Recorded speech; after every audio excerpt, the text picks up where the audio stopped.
Kayong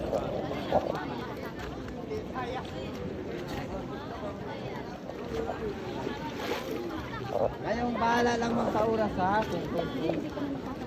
Ano yung kinakailangan nyo doon? Nagugutom na kayo, pwede na kayo. Ano naman yung may palabang? Nakatayo. Ayun paikot pa tayo doon. Nandun yung magkikul po talaga. Ay, doon tayo sa pagkakulpo. Doon muna tayo mga tara.